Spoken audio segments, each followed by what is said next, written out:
Hello, I'm Dave Zanker. Welcome to the Texas Journal Message. We are watching the systematic decay of the institutions that were supposed to uphold our values. It is time to turn the tide. Join patriots who are already taking control of our nation's destiny at texastitans.com.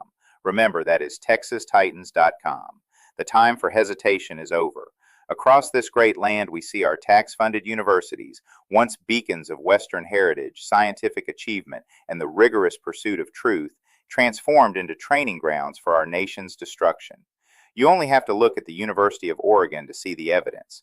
They have unveiled an ICE alert system, an app designed to warn criminal illegal aliens of federal law enforcement presence. Let us be clear, this is not about safety. This is about institutional treason. When a university uses an emergency alert system, a tool once reserved for protecting citizens from life-threatening violence, to shield those who have bypassed our border, they are declaring that the laws of the United States do not apply to their campus.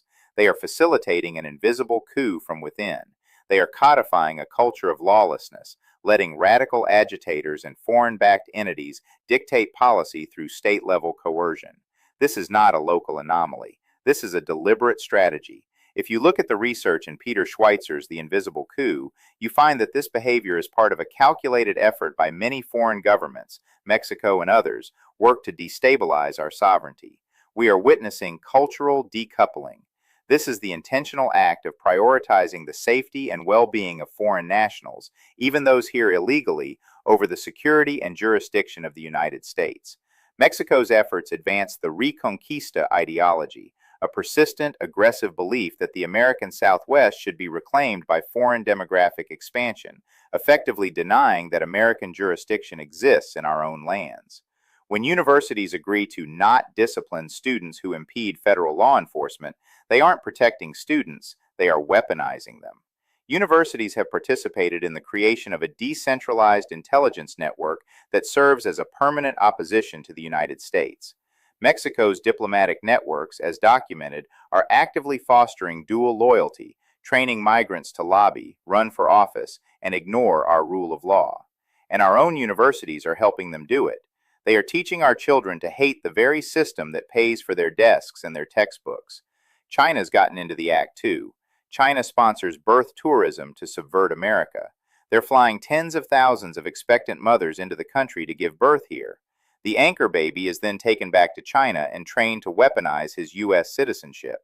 The child will be returned when he's over 18 to vote in the interest of China, not the United States.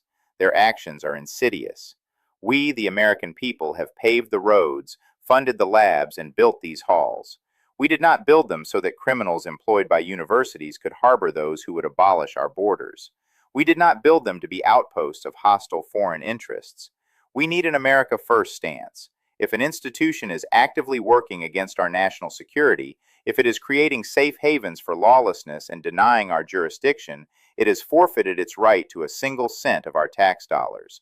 No more subsidies for those who undermine our borders. No more tax-funded platforms for those who reject the sovereignty of the United States. If their actions are proven criminal, they should be jailed. We are an occupied nation only because we have allowed these institutions to act with total impunity. We have sat by while the academy and the government were both captured by forces that despise the United States. It ends now. We take back our country by demanding that our institutions serve our families and our posterity. We will no longer subsidize our own dispossession. We will identify the enemies of our nation, expose the institutional rot, and demand that our government enforce the law. It is time to restore the warrior ethos to our national life and reassert that the United States is a sovereign nation of laws that will no longer be sabotaged from within by anyone. America First is not just a policy, it is the only path to national survival. Thanks for your time with this Texas Journal message. Whether you're defending our borders or demanding academic accountability, your voice matters. Stand with us, stand for the law, and stand for America. Make your move at texastitans.com. Default to action. texastitans.com. This is Dave Zanker signing off.